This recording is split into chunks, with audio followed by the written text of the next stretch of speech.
Before us opens the landscape of a highly developed city, where one of the architectural dominants is a skyscraper with a modern, extravagant roof, the building that houses the office of the Dingdian Corporation.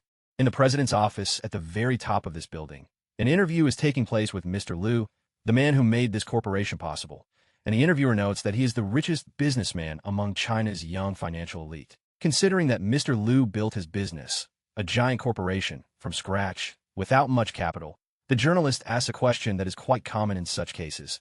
How exactly did the businessman manage to reach such heights? Mr. Liu, a man in his 20s or 30s, had likely been expecting such a question, so without wasting much time thinking, he answered in his usual manner. The young businessman, in a serious, albeit somewhat simplistic tone, claims that he has managed to find the secret key to enormous wealth, a secret that simplifies the process of getting rich while minimizing major risks. With great enthusiasm, with inspiration in her eyes and movements, the interviewer, realizing that she could get exclusive material from such an interesting person, immediately asked to tell more about this secret, perhaps to give some advice to other young entrepreneurs. However, of course, not everything can be put so simply. The head of the Dingdian Corporation replies that the secret of his success is called a secret precisely because it should not be revealed to others unless he wants to harm himself and his business. Realizing this and easily accepting the failure, the interviewer decided to change the subject and ask about the young businessman's plans for the future, given his outstanding achievements already at such a young age. Mr. Liu, the head of Dingdian Corporation, rejects the journalist's praise, saying that what he has is not enough for him, and his achievements are barely noticeable compared to the larger goal of his career. The interviewer was somewhat surprised by such a speech, too modest for a young businessman, so she decided to ask directly what the global goal was that underlies all his decisions and what he wanted to achieve. In the same simple and serious tone that he has maintained throughout the conversation, the young businessman asserts that from the very beginning of his career, he has had only one goal. Raising his index finger, as if in a clumsy attempt to draw attention to his words, the head of the corporation declares that his cherished desire and goal in life is to reach the pinnacle of his business career. The interviewer stood in shock for a few seconds, as if trying to figure out what exactly this influential businessman meant by the pinnacle of his business career, given that he was already heading a corporation, but suddenly the journalist understood and asked the question again with great surprise. The young head of the corporation, in a tone somewhat frivolous for him, and with a barely noticeable smile, confirms the journalist's assumptions, stating that the pinnacle of a career for any entrepreneur is the title of the richest man in the world. Suddenly, the brief and somewhat tense silence between the businessman and the interviewer is broken by a light knock on the office door. Most likely, one of Mr. Liu's subordinates wants to say something. A young woman in a typical office uniform, with long flowing brown hair, apologized for disturbing her boss and quickly entered the office. The influential businessman's subordinate informed everyone present that, according to the scheduled time, the time allotted for the interview with Mr. Liu had already expired, and she should return to her other duties. Hearing this, the young corporate executive responded approvingly to the message, stood up, thereby marking the end of the interview and politely ordering the journalist to leave his office. However, suddenly a sharp and intense pain pierced the body of the extravagant businesswoman, forcing her to barely stand on her feet, clutching her chest with her hand, and expressing pain with a barely concealed grimace on her face. For a few seconds, the young businessman began to lose consciousness, and everything around him became a blur of objects and people. The journalist noticed the man was ill and tried to call out to him, but when she saw him fall, she panicked. Suddenly, the corporation CEO found himself in a ghostly state, glowing with a blue light. He watched, silent and somewhat shocked, as his employees fussed over his body, calling security, an ambulance, and attempting to administer first aid. A young businessman watches as his subordinates lift an already dead body, apparently planning to take it to the lower floors so that the ambulance does not waste extra time transporting a patient in critical condition. Due to some misunderstanding, a man, or rather a spirit, an immortal soul, observing his own corpse, came to the conclusion that this was the end of the life of this highly influential entrepreneur who had set bold goals for himself but could not achieve them. Behind this newfound spirit, unnoticed by anyone in the room, came a sudden, approving response, confirming his assumptions about his current state, about sudden death and subsequent rebirth. Turning around, the young entrepreneur noticed a girl standing behind him, dressed in antique attire, almost in rags, holding a rope. She claimed that mortals, when they die, are usually too frightened to understand their own plight. This girl was most likely one of the many guides for mortals. She strangely picked up the rope to draw his attention to it, and half-jokingly asked if since the boy understood everything, she didn't need it. He immediately changed the subject, asking about the cause of death. She easily replies that the cause is quite simple and banal. He died from oxygen overload throughout his life, and for the last 5 days, the businessman had been constantly awake until late at night, which increased the risk. To which the man replies that he thought his body could handle it. The businessman looked at his body again and, as usual, turned to the conductor, asking him to make some kind of deal according to which he would bring him back to life, at least for a short time, at any price acceptable to him. The conductor, in a somewhat serious tone, replies that she could not leave him in such a state, since the owner of hell needs the businessman's soul at 5 o'clock, and it is not in her professional habits to violate this sacred schedule, despite her fickle nature. After finishing his short speech, the conductor opens a large portal in blue and purple tones leading to the afterlife, and at the same time says that if the guy has any questions, he can ask them on the way to the ruler of hell.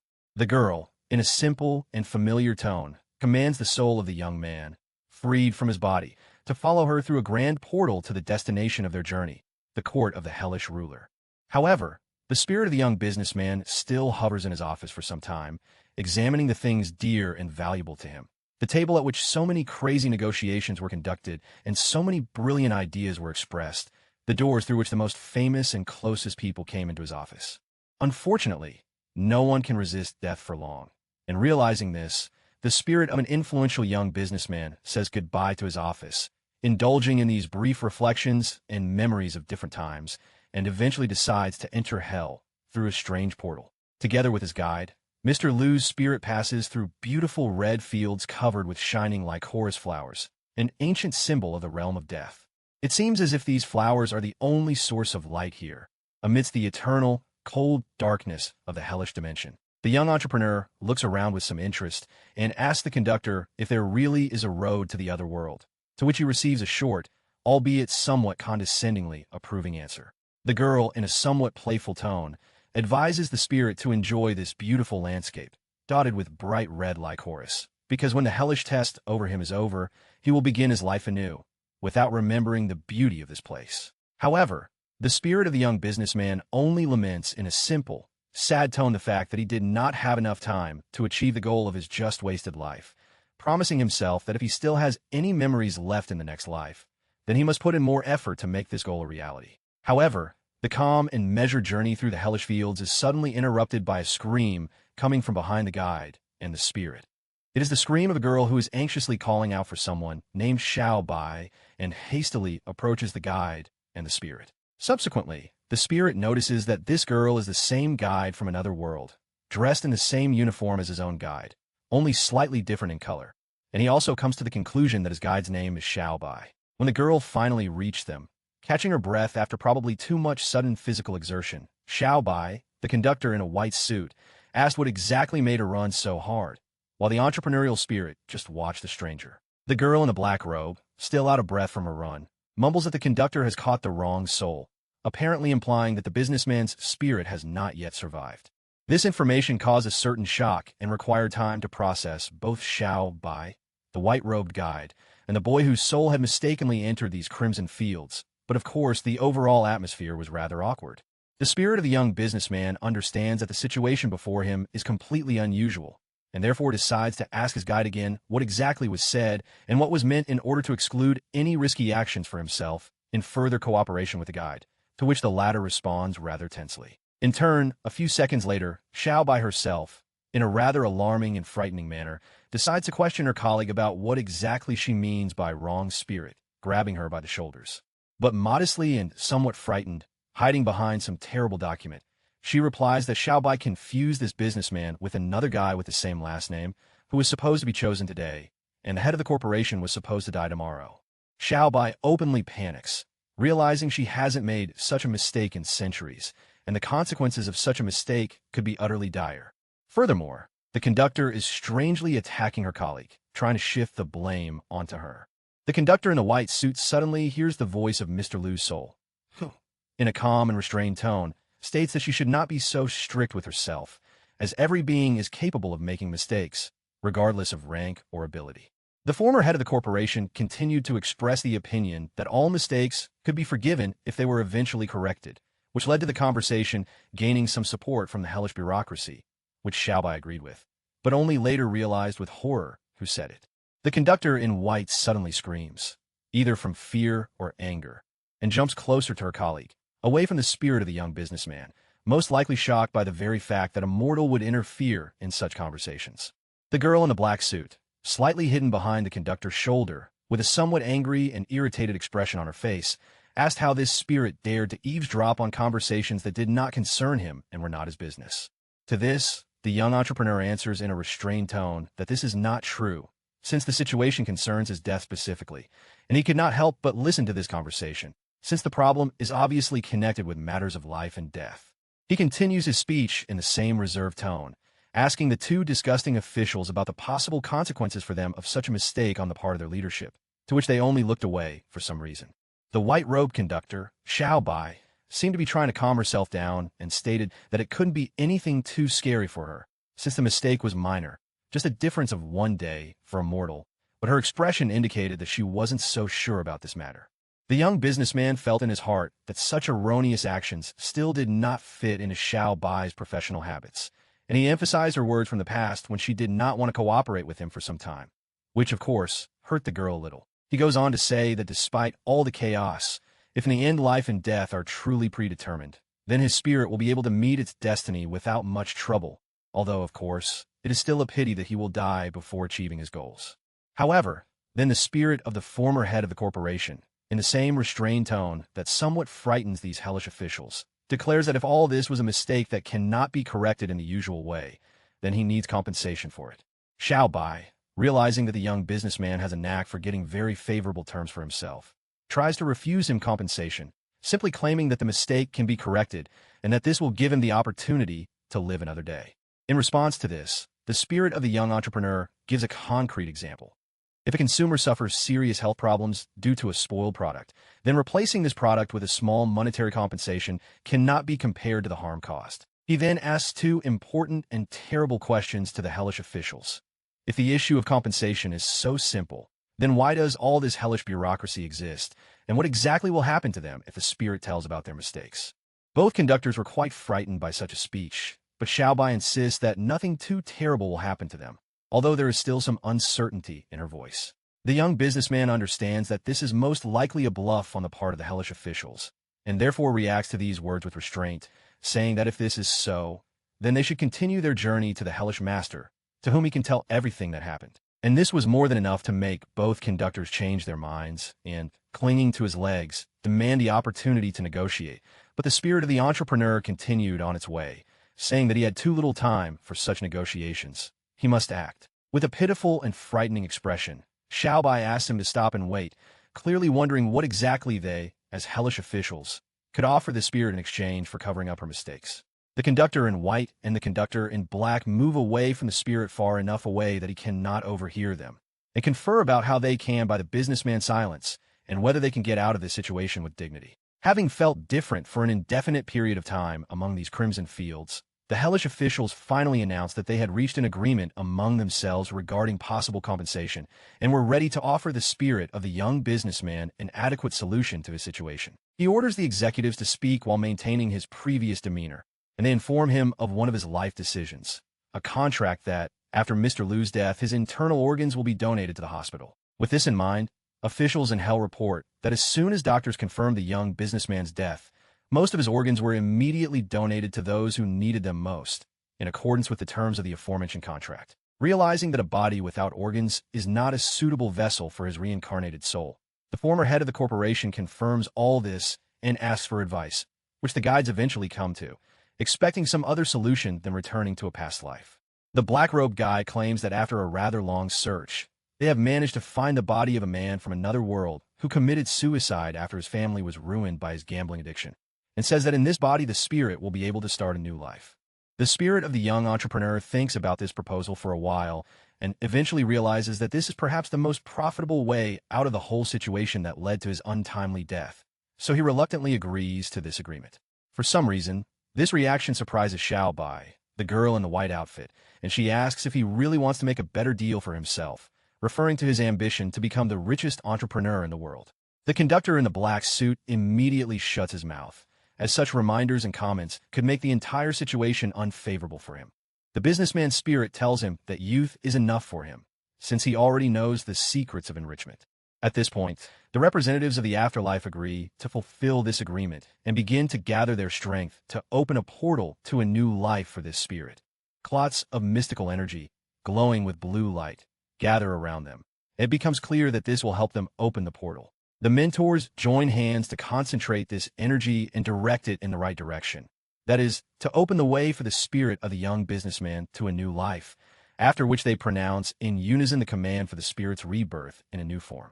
And so, amidst the crimson fields, full of shining like Horus, the flowers of death, a grand portal finally opens, entirely woven from blue glowing energy, and the spirit almost loses its balance from such an extravagant picture. After the formation of this portal is completed, the guides tell him to hurry to a new life and the fulfillment of his long-held dream, expressing to the spirit a certain hope that he will be able to live to old age, at least in this life.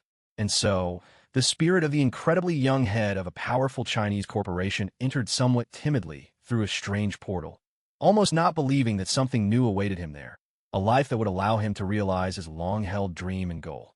For a short time, these hellish officials were left alone among each other among the crimson fields, rejoicing that thanks to this agreement, they managed to avoid a catastrophe. But it is unknown whether this catastrophe was real. Xiao Bai, in a somewhat dark and dismissive tone, says that the nature of mere mortals remains unchanged in how they perceive the possibility of being on par with otherworldly beings in terms of the level of any threat. In the same tone, the conductor in a black suit promises that very soon they will be able to meet again with this interesting character, a young businessman, and now a terrible gambler, who miraculously escaped his own gallows. With sinister grins, the underworld figures fold their hands in the same manner as when creating a portal, likely concluding their meeting and preparing to create a new portal. Meanwhile, in another world where our protagonist is about to be reborn, loud sounds are heard on traditional Eastern rooftops in the dead of night, as if someone is moving quickly across the roofs of simple houses towards some distant destination. Few people will notice that this girl with flowing reddish-brown hair and a black practical suit moves with an extraordinary speed that to some might seem like just a strong gust of wind. Eventually, she stops on one of the rooftops next to a fairly large courtyard to find out her purpose, perhaps recuperate a little and catch her breath, and finally continue on her way to her destination. Possessing incredible speed and making just 2 graceful and wide leaps, the girl with outstanding physical abilities crossed the entire courtyard and quickly ran to the main entrance to the residential part of this courtyard. Finally, the girl easily approached the red metal gates and quietly found herself in the main house courtyard, preparing to pick up the things she had come for. However, suddenly she cries out in alarm throughout the yard, apparently barely understanding the circumstances she finds herself in, circumstances she never expected. The girl found herself in a room with a hanged male body, apparently promised to Mr. Liu. She wondered where all these people were and where the money she had come for was. The thief clutched her head, trying to understand how so much had changed in just half a day in this recently crowded and rich courtyard. She looked at the man's body in a noose and said that he had truly destroyed his entire family, also noting that the body looked barely cold. Suddenly, she notices a strange movement of the corpse's leg, watches it with apprehension, and probably thinks that she just imagined it. However, the next moment, the seemingly dead man began to make loud sounds and vigorously wave his arms and legs, trying to free himself from the noose, which, of course, frightened the girl. With these movements, the rope of the noose breaks, and the corpse quickly falls on the terrible thief, accompanied by his own scream.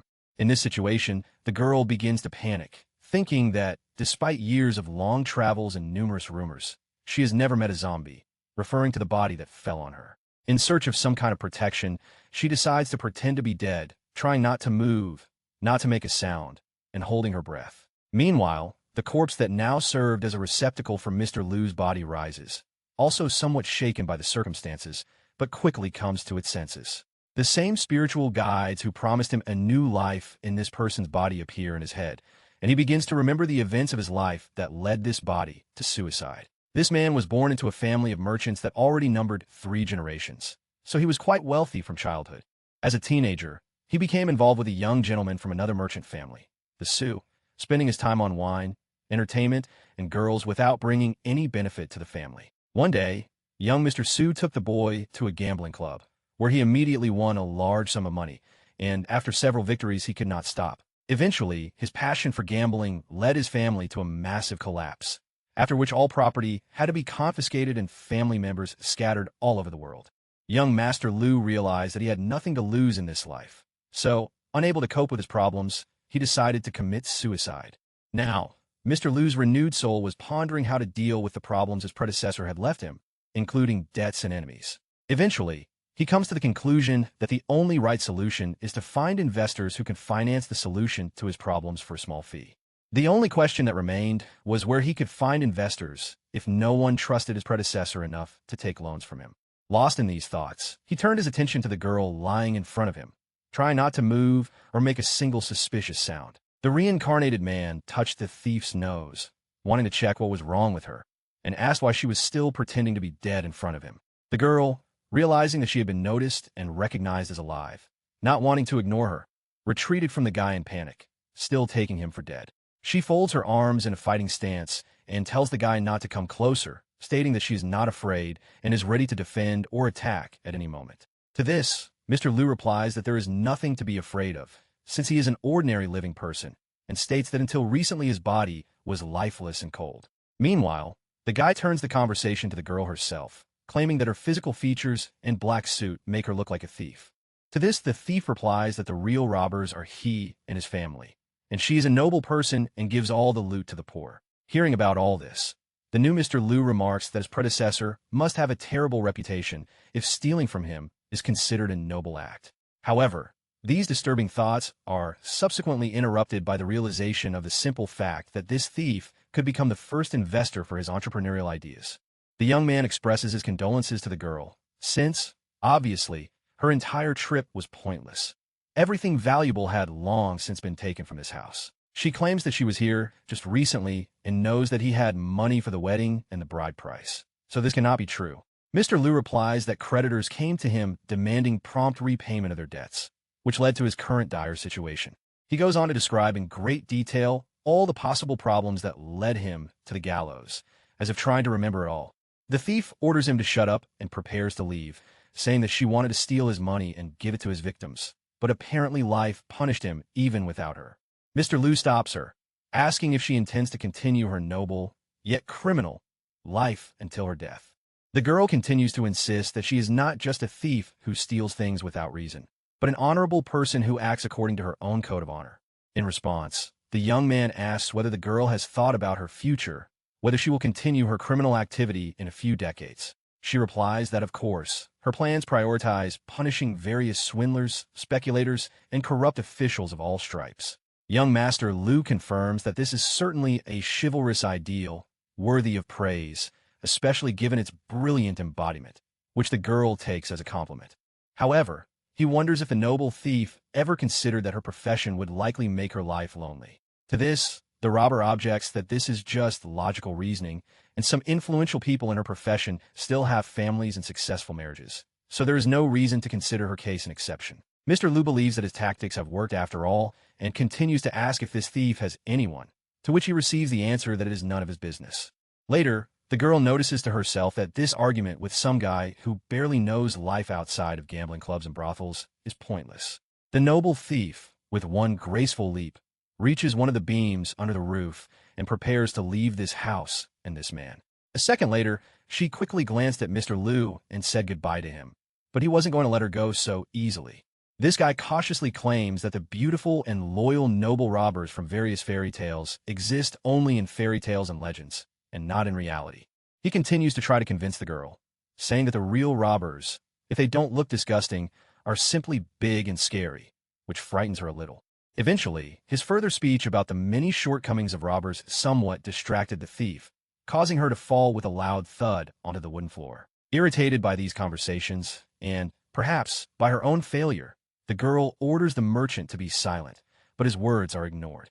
Mr. Lu continues to talk about the impolite speech, sloppiness, and other wild traits of bandits who may one day win her heart. In the end, he asks if she can imagine herself married to such a man, such a beautiful girl.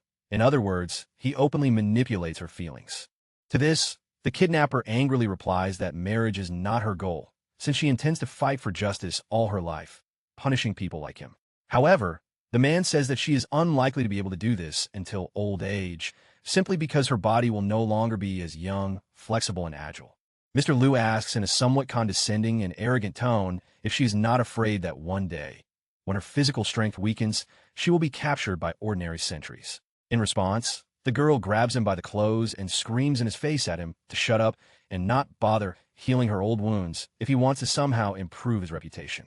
She angrily declares that it was not she who decided to follow this criminal path, and that numerous swindlers, speculators, and corrupt officials are to blame for everything. Eventually, the girl's anger gives way to despondency, after which she wonders what else she could and can do in such circumstances.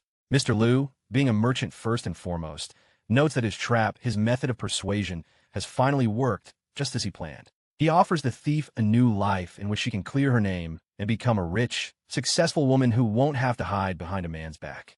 The merchant continues to talk about what awaits her with this wealth: the ability to choose any man, distribute funds, help the poor, and so on. The girl refuses, calling these plans unrealistic, to which the merchant replies that he can and wants to implement something similar to his. He adds his signature line about how the secret to wealth can be learned even before one becomes wealthy, while trying to finally convince his first investor. The thief calls this nonsense, accusing the merchant of fraud and lying, adding that if he knew the truth, he would not have taken on such debts. To this, Mr. Liu replies that he belongs to the third generation of family of merchants, and that if he did not know how to make money, he would not have the money for such expenses. He claims to know the story of how his grandfather was able to provide for his entire family by selling just 2 horses. The thief replies that this is a terrible lie. 2 horses are worth only 50 silver coins, and their stable is worth at least 1,000 silver coins. The merchant clutches his head, as if tired of the noise, and simply asks the girl to listen to him, promising that the story will not be long. The girl calms down a little, and, obviously harboring certain hopes and expectations, decides to stay and listen to what he has to say. She quickly sits down on the bench, crosses her legs, and makes herself comfortable, after which she orders the merchant to begin his story. Mr. Liu tells the story of how his grandfather came to the local market to sell his horse, calling out to any passersby who might be interested in buying it. This merchant praises his horse in every possible way, telling how comfortable it is to travel on and how it attracts beautiful ladies, but all this is not the main thing.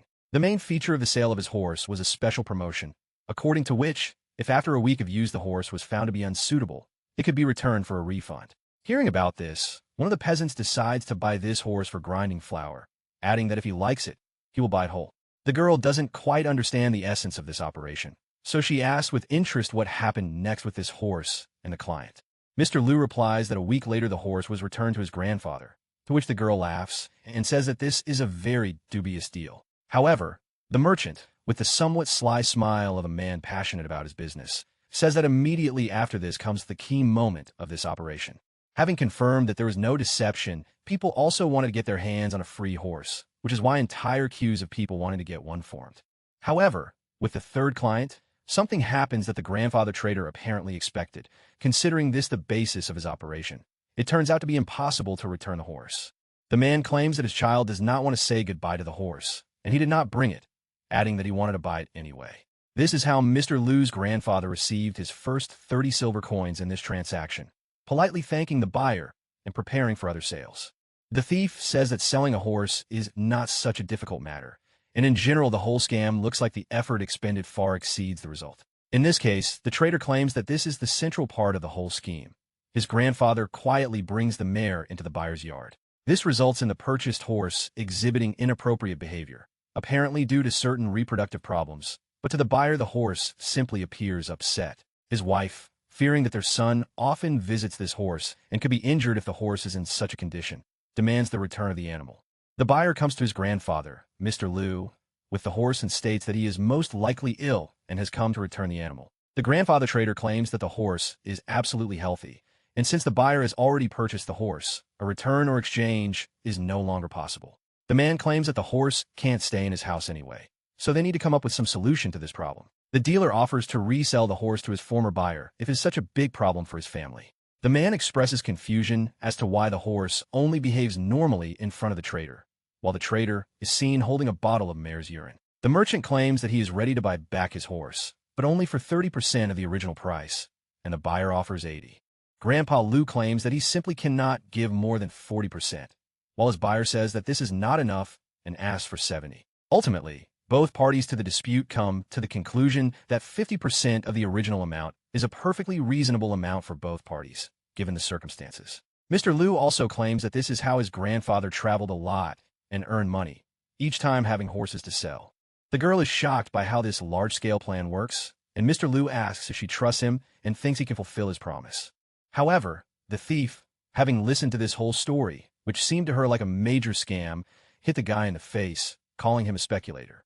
In response to this, the merchant asked whether the law was being broken in this scheme and whether anyone was being forced to do anything, to which he received a restrained negative answer. In this regard, he asks how this can be fraud if the law was not broken and people were not forced to do anything against their will, to which the girl tries to hush up the conversation. The merchant believes that the girl has finally believed in his abilities, so he invites her to become his business partner and offers her the chance to earn big money. He extends his hand to her as a sign of agreement to further cooperation, adding that they can reach the top. After a few seconds of thought, the girl states that if he wants to reach the top, then why does he need her? To which the merchant replies that he has no money. He says that under the terms of their joint agreement, the thief will invest the money, and the merchant will multiply these amounts many times over. Eventually, Mr. Liu suggests that the girl start with a small goal to collect 1,000 silver coins in a month.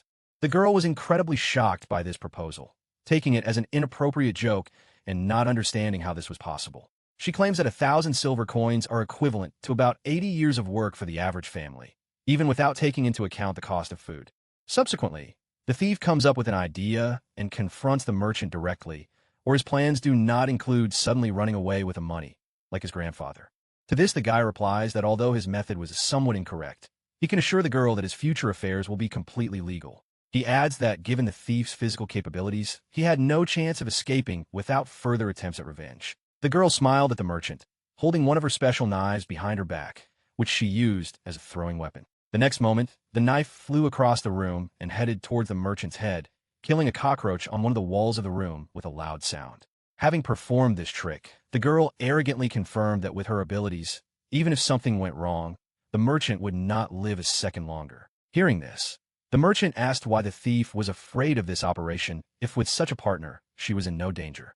Looking thoughtfully, the thief changes the subject slightly, asking how much money the merchant needs to achieve his stated goal. After much guesswork, Liu claims that 100 silver coins will be enough for him, which is obviously a huge amount for a simple girl.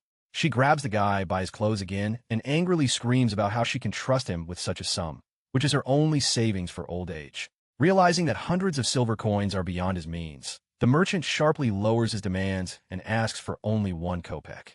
Such an incredible discount can only cause shock and questions. The girl was truly incredibly surprised by this request.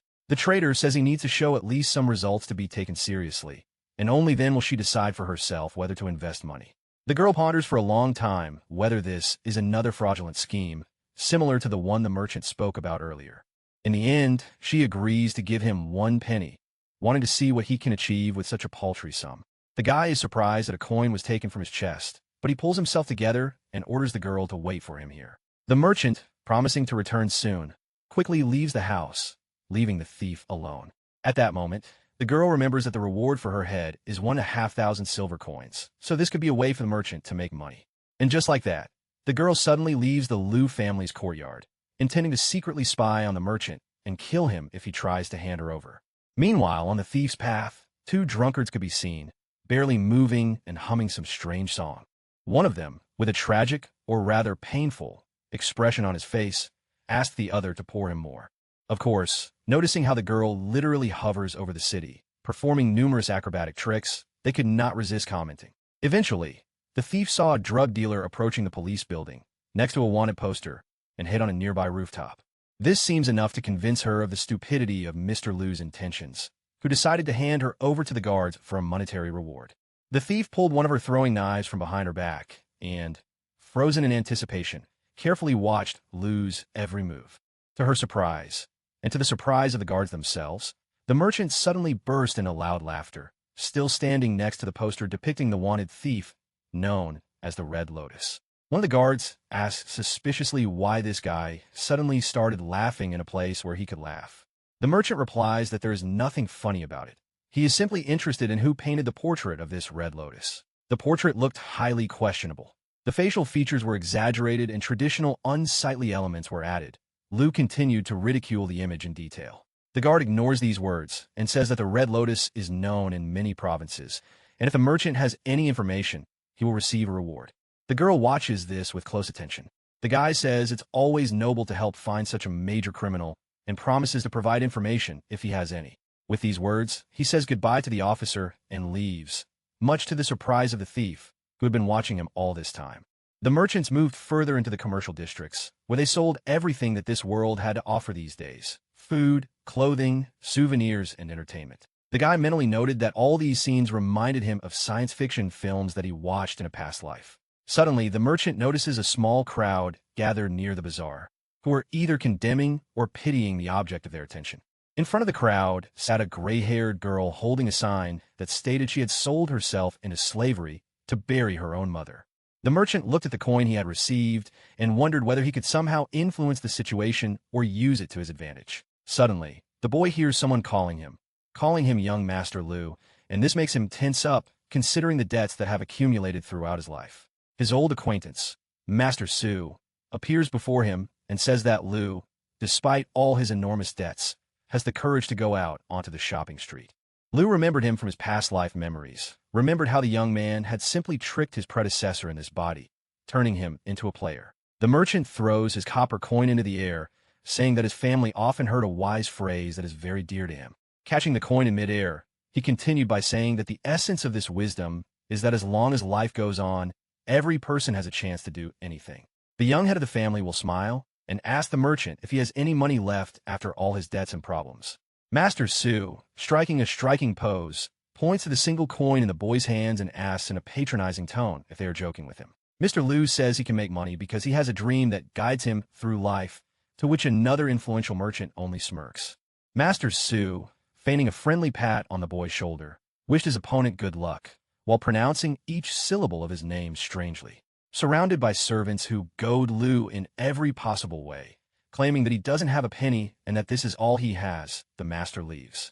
He notices a poor, white-haired girl who is putting herself up for sale due to poverty and the sudden death of her mother, and notes how tragic this situation is. Lightly covering his face with a black, decorated fan, Master Su remarks on how caring his daughter is as she stands before him, and says that he likes girls like her. Finally, he leans over to get a better look at the girl, and says he just needs a maid to warm his personal bed, and she hides terribly behind her sign. The crowd whispers that the girl will be unlucky if she ends up in the Su family's house, recalling the many unpleasant things they have heard about them. Master Su orders the girl to be given some silver and gives his subordinates time to take advantage of the new slave, after which she must be washed and taken to his residence. Suddenly, Mr. Lu stands up for the terrible girl who is about to find herself in terrible slavery to an equally terrible man. A few seconds later, Master Su notices this and asks with surprise whether Lu himself, known for his dubious romantic scams, liked this girl. The merchant looked at the unfortunate gray-haired girl, whose eyes showed surprise, awe, and hope that he wanted and could save her.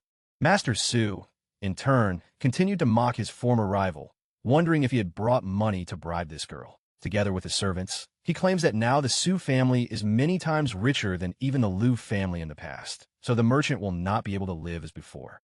Mr. Lu decides to address the audience, stating that he's been a fool all his life, and only now, having lost his family, has he understood the pain of loss. He continues to speak, claiming that if the girl ends up in the Su family, her fate will be worse than death itself, which naturally frightens her.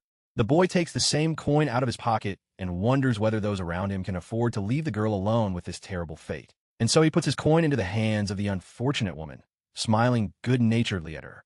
The crowd begins to whisper among themselves, wondering if they will be able to come to the aid of this girl in the same way as Mr. Lu.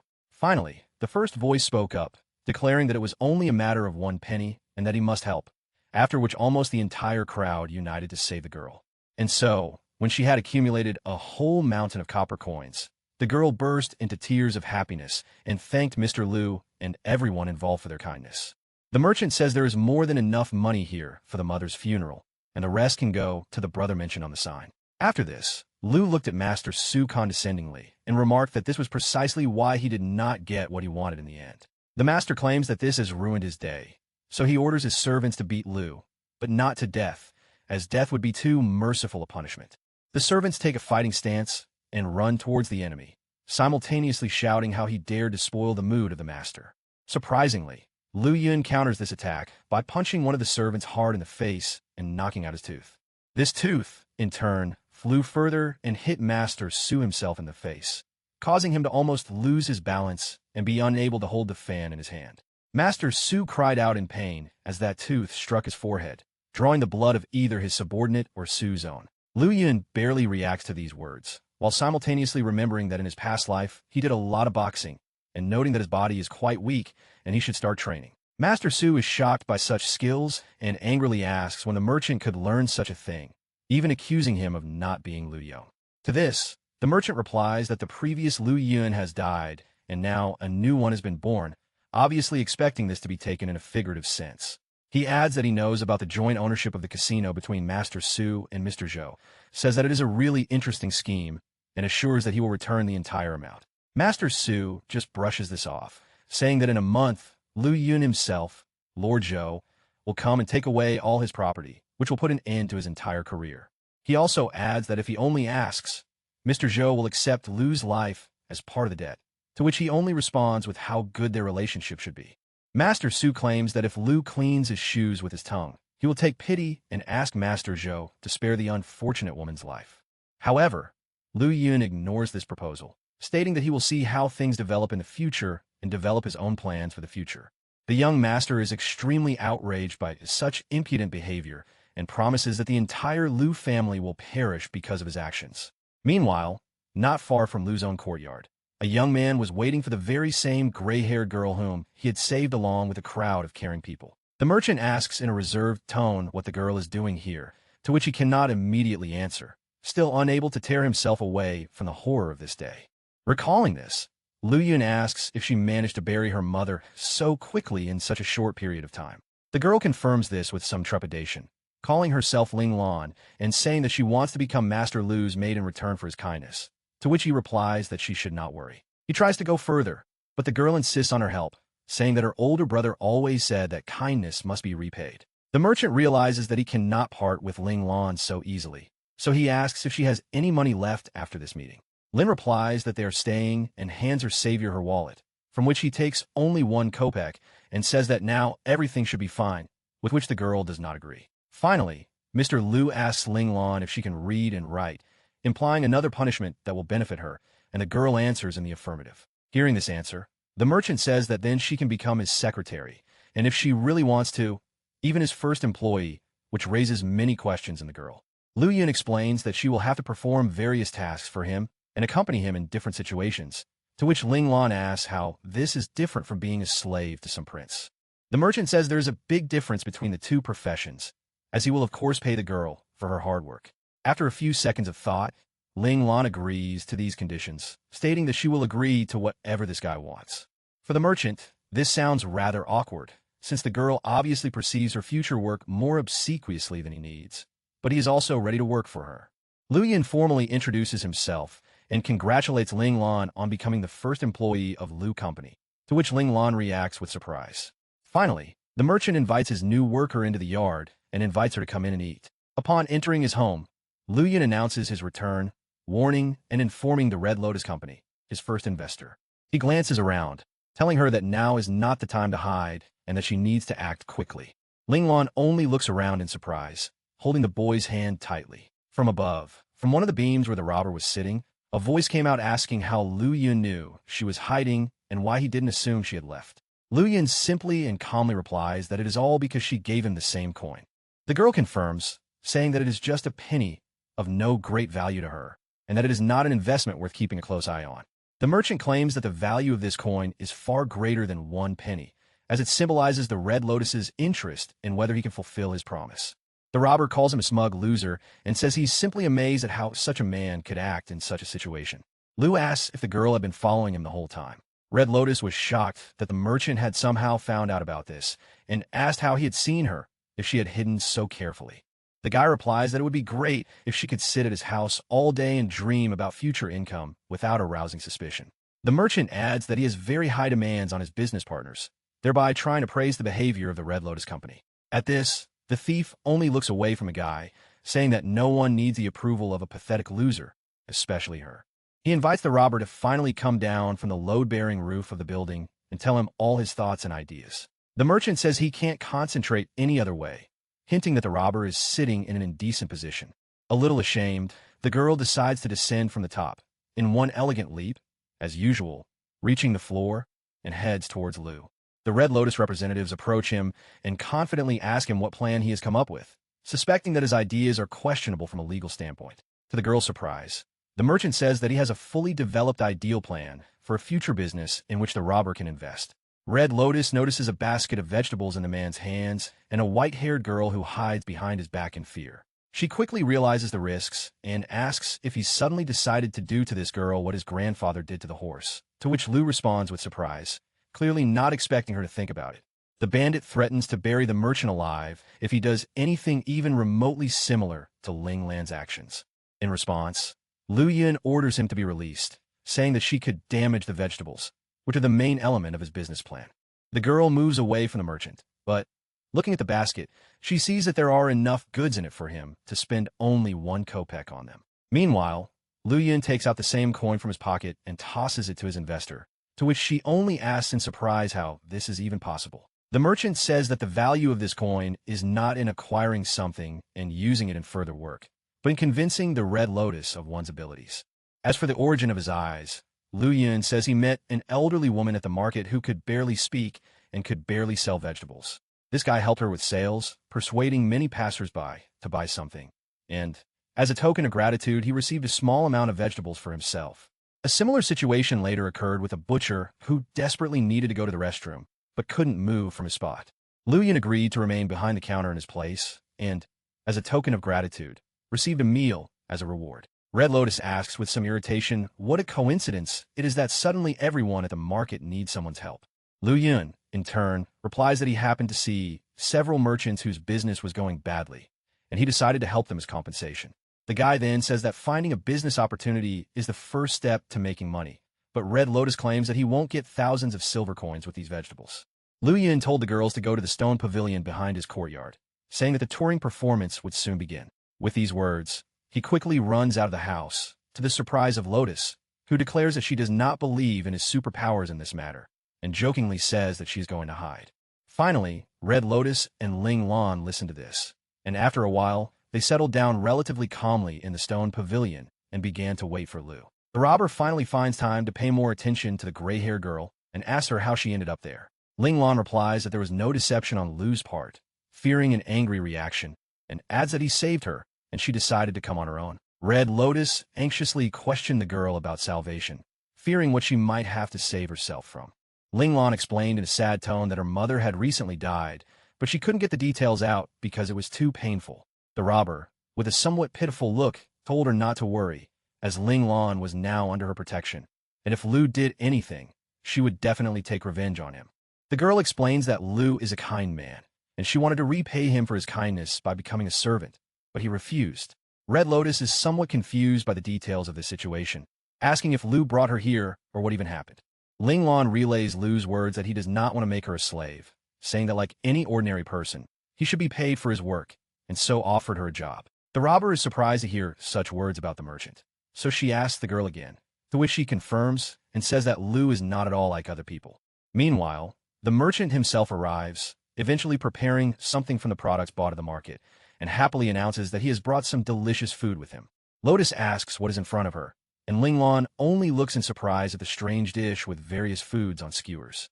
Lu Yin holds up a special sauce brush and says it is malatang, emphasizing each syllable to indicate its importance. To the girl's surprise, the vendor offers them 2 options of malatang, a specialty of Sichuan cuisine, spicy and sweet. Lotus says he wants a slightly spicy version, but Ling Lan doesn't realize that's possible at first, but after getting Lu's permission, he chooses the sweet malatang. The vendor then serves them small bowls of broth with various vegetables skewered on long skewers. Lotus is embarrassed, not understanding how she could possibly eat something like that, so he shows her. Ling Lan understood how it worked and finally tried the malatang, surprised by how delicious it was. The robber only watched him thoughtfully. Lu Yin offers his new employee a spicy version of the dish, to which she agrees, charmed by the first option, while Lotus is still hesitant. She finally decides to take a bite of one of the vegetables on the long skewer, with a very suspicious look in her eyes, and eventually comes to the same conclusion as Ling Lan. The dish is very tasty. She also later noticed an interesting combination of different flavors, a strong heat and spiciness, and considered it one of the most delicious dishes she had ever tasted. Pleased with the result, the girls demand more, to which Lu refuses, saying that there is no more, and this was just his way of attracting investors. Considering that this is just one of the ways to influence and that Red Lotus liked the deal, Lu Yun, as his first investor, asks her for her opinion. After some thought, the robber says that the dish is very tasty and can be enjoyed by most people, regardless of social status. Secondly, the dish is very easy to prepare and uses readily available ingredients that can be easily purchased at the local market. And thirdly, it is something new and interesting. However, after this, Red Lotus asks the merchant if she has the money to open a place to sell Malaton. Then why doesn't she start this business herself? Ling Lan is very excited by such assumptions and tries to say something to Lotus, but still demands an explanation from the merchant as to why he should handle this deal. Lu Yin claims that this is all because he has a bronze assassin in his hand holding a small cup. Naturally, Ling Lan and Red Lotus ask what he means by this bronze assassin, but he doesn't have time to answer. He was loudly called out by a crowd of grown men, who immediately knocked down the gates to the courtyard, disrupting the entire idyllic atmosphere of the meal. At the head of this group of fighters stood Mr. Zhou, a grown man with an eye patch over his left eye, and behind the crowd stood young Mr. Su, smiling. Red Lotus plans to immediately engage in battle, but Lu Yun signals her not to do so, and in the meantime, quickly hands the cup containing the bronze assassin to Ling Lan. After this, the young merchant approaches the crowd and asks Mr. Zhou and Mr. Su what they want. Zhou replies that they have come to take the house. The man points at Lu Yun and orders him to pack his things and get out of this house, as it no longer belongs to him. The merchant says he still has a month to pay off the debt, so Mr. Zhou and his men came too early. Master Su says that he and Zhou have decided to set up a pavilion here, and tomorrow is the perfect time to open, adding that this guy can remain a eunuch and will even be fed. Afterwards, Su notices that Lu Yun is not alone here, but in the company of girls, including Ling Lan, and asks what exactly he did to make her agree to come to the courtyard. He orders the crowd to bring the girls to him, after which he will probably turn them into slaves, and also invites Lord Zhou to have fun with him first. The Red Lotus cannot stand such insolence, and once again rushes into an attack on an entire crowd of fighters. Lu Yun tries to stop her again, causing her to react angrily, and only then whispers that she needs to wait for the right moment to attack. The merchant approaches the casino owner, Mr. Zhou, and says that, of course, he wants to pay off his debts and start over. Lu Yun says that their agreement was that if all the debts were not repaid within a month, he would hand over all the Lu family's property to them, adding that whoever would turn to his establishment if he did not keep his word.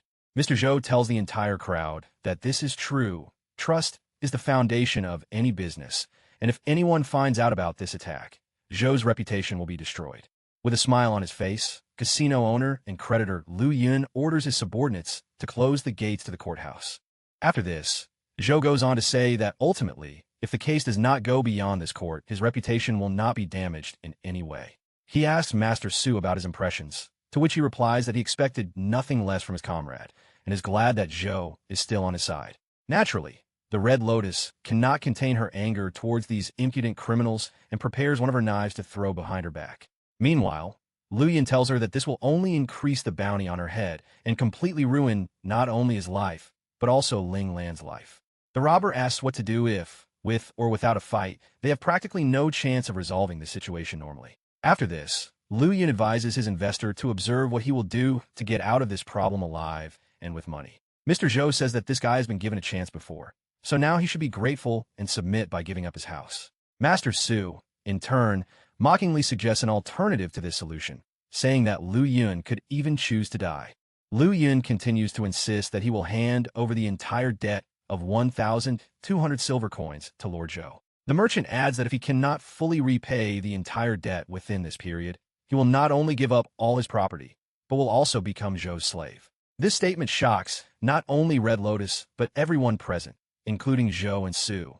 The robber asks if he's crazy to expect to earn that much in a month. Master Su immediately warns his companion not to listen to such statements, claiming that it is just a bluff, an attempt to delay his death for at least a few days. Meanwhile, Lu Yun continues to convince the casino owner, saying that such an amount approximately equal to his profit from the casino for 6 months, looks very attractive for just 1 month. Mr. Zhou still has doubts about this, so the merchant raises his bid to 1,500 silver coins, which shocks Red Lotus.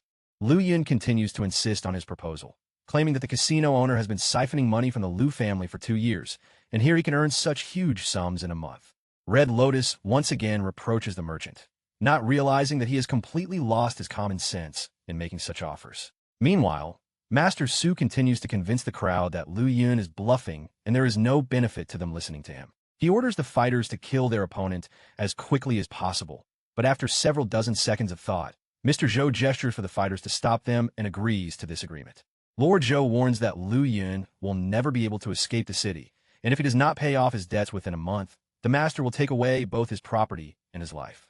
At this point, Mr. Zhou and Mr. Su leave. The latter, in anger, orders several fighters to constantly monitor the merchant, promising to destroy him. Once they left, Red Lotus finally got the chance to deal with all these statements, angrily asking where he was going to get such a huge amount of money. Holding on her belt, Ling Lan asks her not to be angry, clearly fearing the angry bandit. Lu Yun, with a slight smile on her face, asks Red Lotus if she really thinks his plan was to get Su and Zhou's money.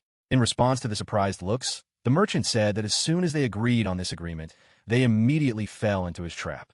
The girls still didn't understand what kind of trap he was talking about, and Lu Yun added that he would force them to return all the money and property they lost in Zhou's casino. Suddenly, the Red Lotus touches the merchant's head and checks if he is okay, causing him to react in surprise. After this strange test, the girl takes Ling Lan by the hand and says that Lu Yun has completely gone crazy and she should take her older brother. However, the gray-haired girl suddenly declares that she will not go anywhere because she believes that the merchant is capable of doing everything he says.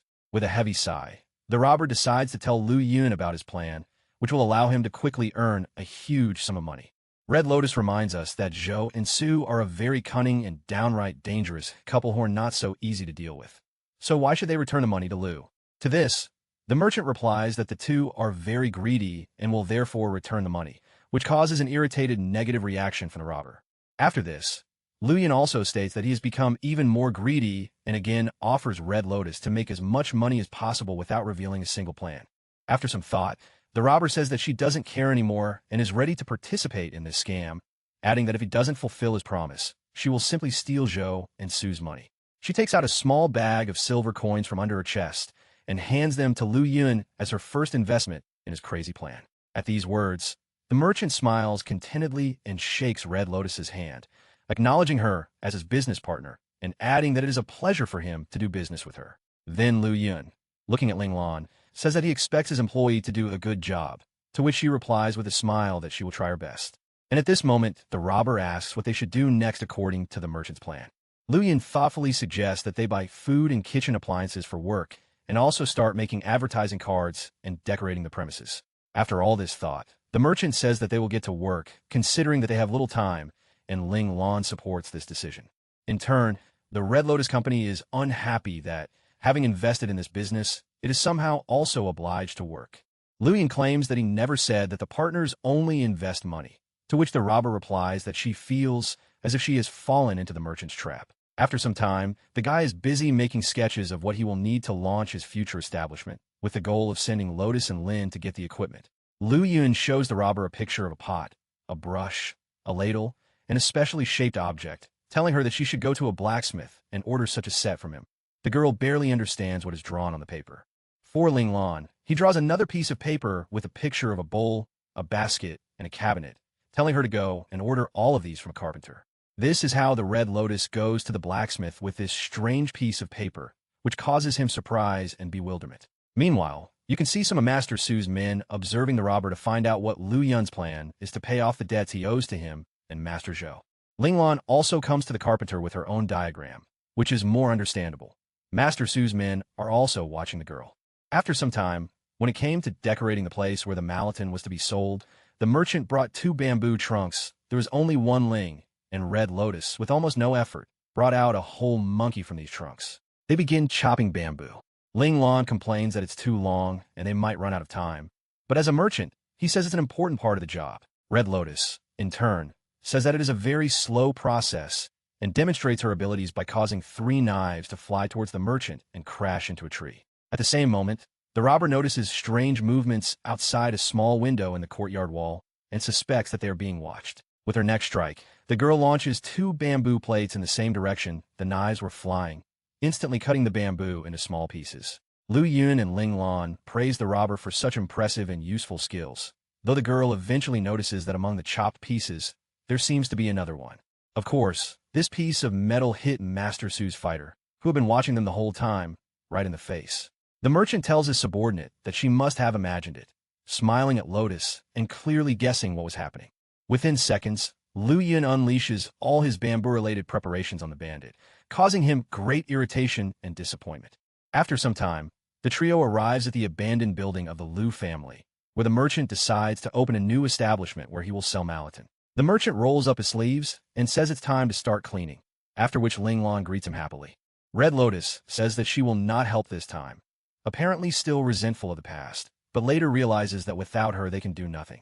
The robber ties her hair into a ponytail and tells her that she needs to water the floor first before dusting it, and goes to help. 2 days later, a new restaurant finally opened on the side of the train, with a sign that read Malaton in red letters, and passers-by watched in amazement. People whispered about how the Lu family went bankrupt and where they got the money to open this place, while others wondered with interest what Malaton was and why the restaurant opened in the place of a warehouse. Some even noted that the younger Lu did not have enough business knowledge to open something like this, adding that perhaps he had a strong desire to live if he was trying to pay off his debt. Not far from the new restaurant was the Su family's house, from which the young master, accompanied by a servant and carrying food, could observe his competitor. The servant had his head bandaged, as he was the one who had suffered from the Red Lotus, and he reported that Lu Yun had been doing very strange things the other day that he did not understand. Master Su mockingly remarks that, of course, for his servant, who is completely unfamiliar with business or trade, all this is completely incomprehensible. Before doing so, he adds in an ominous tone that in any case, if Lu dares to sell food again, he will face a great defeat. Su explains that the food in the city is his family's specialty, which has now, in a sense, monopolized the market, and then turns his attention to the window display, examining the new restaurant. Meanwhile, Lu asks his workers if everything is ready, and, having received an approving answer, prepares to use something like a megaphone to call potential buyers. He shouts to everyone passing by about the opening of a new restaurant called Malaton Yulu, saying that they specialize in fresh, savory snacks, as well as affordable prices and a large selection. Ling Lan and Red Lotus restaurants feature a large counter with a variety of dishes served in freshly prepared cups. The merchant asks for the prepared broth to be brought to him, to which the robber responds approvingly and opens the lid of a large pot, attracting passers-by with a strong, appetizing smell. Mr. Su's servant also says that the dish smells delicious, but Mr. Su himself denies this, calling it just a mixture of different seasonings. But even he must admit it attracts far more customers who aren't as food-savvy, adding that Lu is quite an out-of-the-box thinker. The servant starts to fuss, worried about the progress of the business, but Su says that Lu Yun is just a clown who has not inherited his father's skills at all, so it's even worse for him that the restaurant business has gone so far. The teacher claims that Lu Yun made a fatal mistake for him, but does not specify what exactly he means. Meanwhile, the merchant himself continues to urge all passers-by to come into his restaurant, stating that it is opening today. He points to Ling Lan, who is holding a rather large stack of papers, and says that today anyone can use a coupon to get a free Malaton. Upon learning about the free food, passers-by immediately pounced on the girl, demanding discount coupons from her. Servant Su says that Lu is very popular on his first day and urges them to do something. But the master himself states that they should continue to observe. The Malaton was prepared quite quickly and served elegantly, attracting even more passers-by with its rich aroma. People sat at the tables of the new restaurant, waiting for their orders and reacting to Lin Lan's every word. The girl was carrying 2 trays with a variety of different dishes, confused and a little tired, and was looking for an order for the first table. Meanwhile, Lu Yun and Red Lotus stand at the entrance to the restaurant, and the robber notices how quickly the restaurant is running out of seats. She then notices that Mr. Su is watching them, to which the merchant replies that he still thinks they are flies and is just making fun of them. The girl doesn't understand why Su is making fun of them if everyone in the restaurant is happy with the food and nothing bad is happening. The merchant tells her that Master Su believes that an uneducated opponent is too boring to be called an opponent at all. However, It is clear that Lu Yun is not going to so easily admit Su's superiority over him in anything, promising that the fun is just beginning. And the first day at the restaurant continues. People order additional portions of tofu and noodles. About halfway through the workday, the crowd had thinned out a bit, and so had the workload on the workers, so Red Lotus inquired how much they had earned so far. Ling Lan said sadly that today, not many people actually ate the free portions, nor even ordered anything extra. Lu Yun opens the drawer where the restaurant's money is kept, and it turns out that the three partners have a total of only 236 kopecks.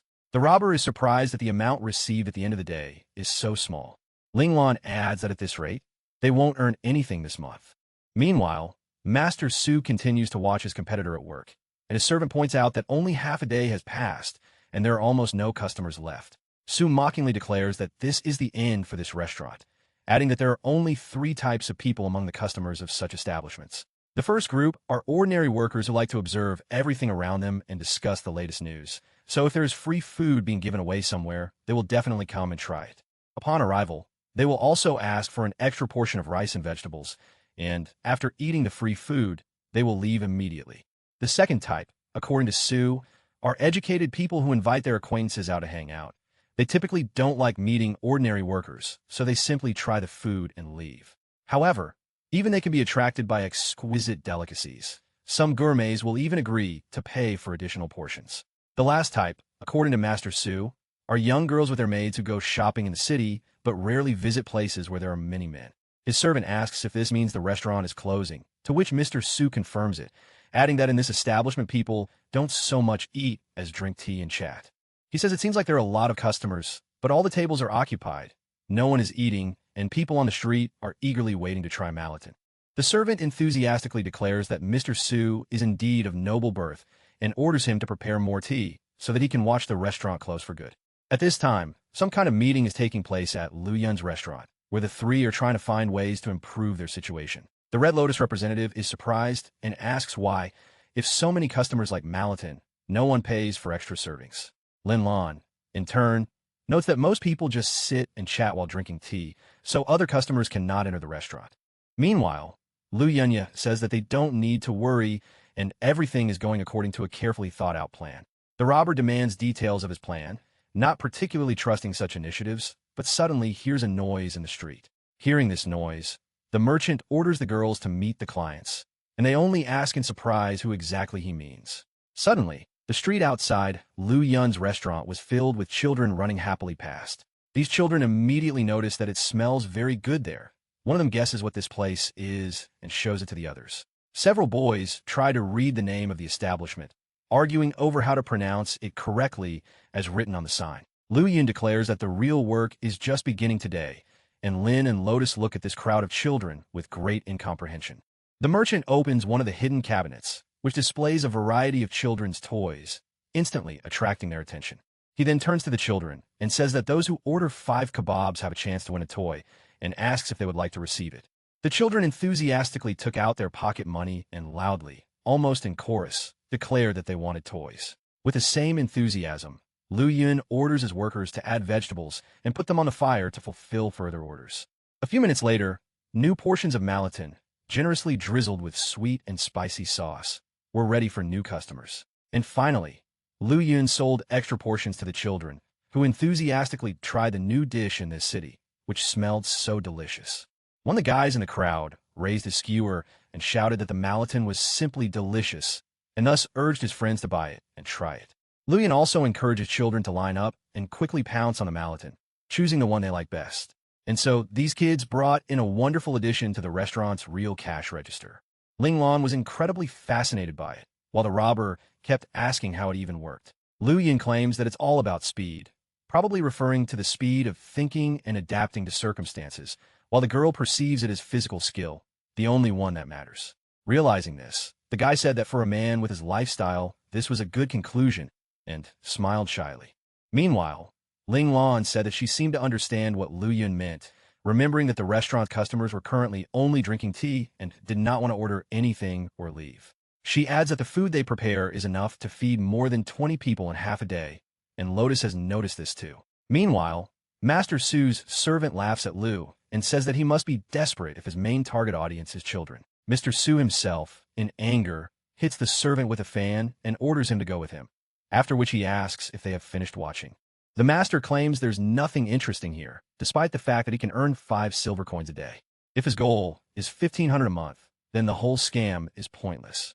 Sue orders the servant to leave, saying that Lu Yun's restaurant will be his property in a month, to which he replies that his master has special luck. Meanwhile, in the restaurant itself, Ling Lan is calculating the total profit for the day, which is 5,003 kopecks, or 5 silver coins and 3 kopecks. Red Lotus is surprised to remember that the sentry from Section 6, who once caught her, earns 5 silver coins in a whole working year, and asks how this is possible in one day. She turns to Lu Yun and says it's too good to be true and calls him a fraud again. However, Ling Lan says that even at this rate, it is only 150 silver coins per month, and with taxes, it is only 100, which is very little for their goal of 1,500. Lu Yun tells them not to worry about the amount, as it is just the first day's profit, adding that if business was that easy, everyone would be doing it, and also promises something big tomorrow. When a merchant was asked to tell the girls exactly what he had planned, he advised them to rest better, as tomorrow would be a harder day for them. Lu Yun orders them to buy 5 more goods tomorrow morning than today, and add 2 pots to that. Red Lotus asks him again if he's crazy and how he manages to sell so much in one day. The night passes. The morning of a new day arrives. Lu is already breathing heavily, dragging a cart with groceries to his establishment. Ling Lan is also riding in this cart with the groceries, fanning his employer to wipe away the sweat. They then stop at the back entrance of the restaurant, and the white-haired girl hands Lu Yun a small white towel.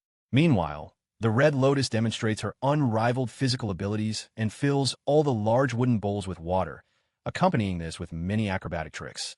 Lu Yun and Ling Lan watch this breathtaking spectacle with enthusiasm and applaud the girl. The merchant particularly praises the robber, adding that street juggling can also be a good way to make money. However, with this statement, Red Lotus drains his strength by throwing one of the basins at him and saying that she practices the art of kung fu and will not tolerate such comparisons. Both the merchant and his assistant were incredibly scared, so Lu awkwardly tried to change the subject by saying that it was time for them to start cooking. Red Lotus asks with a gloomy and offended tone why he can't praise her at least once, and Lu and Lin exchange strange glances. Lu Yun, bowing slightly, begins to list all of Lotus's virtues, calling her a true heroine and saying that he is incredibly lucky to have such a life partner.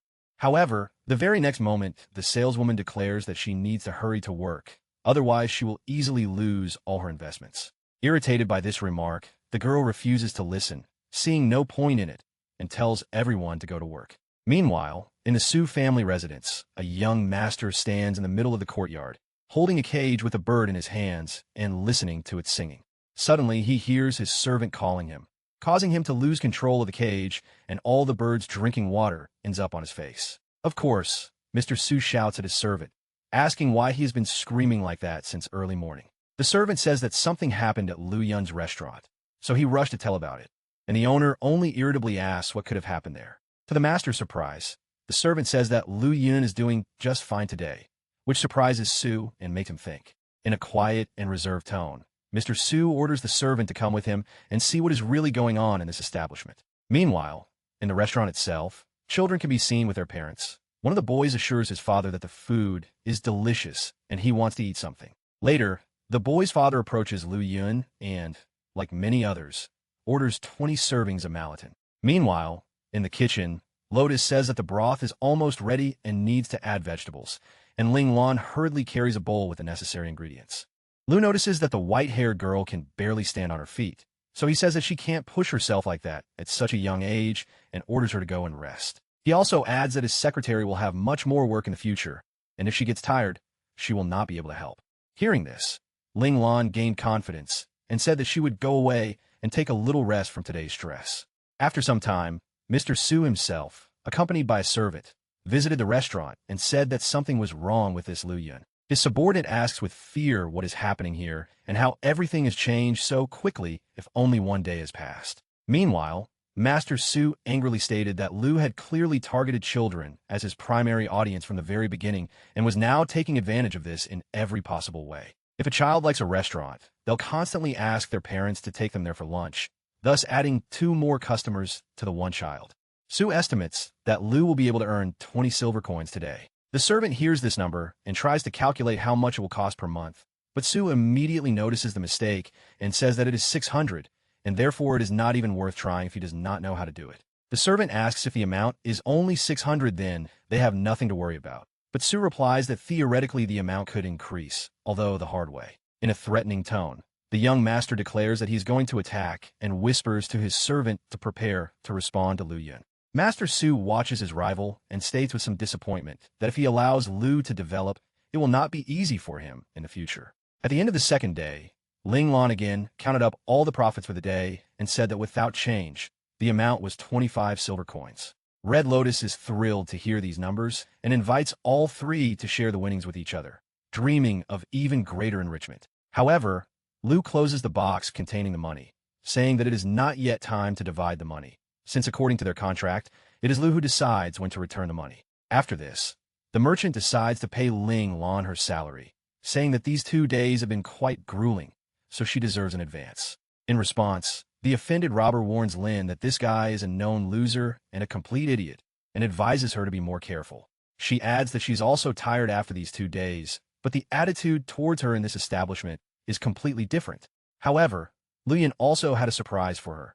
He placed a strange piece of paper on the table and told Red Lotus that it was a gift for her. The girl reacted to it as if it was some kind of trash that simply needed to be thrown away, but later she looked more closely and noticed something. Lotus immediately grabbed the paper and saw that it was a diagram for making a throwing knife, saying that she had never seen such a variety before. Lu Yun says that he understands that Lotus is a warrior, so she's unlikely to be interested in cosmetics, and after much thought, he decided that this is the most appropriate gift. When asked how he knew such people, the guy almost pretended to be a reincarnated person, after which he simply replied that in his youth he loved secret weapons.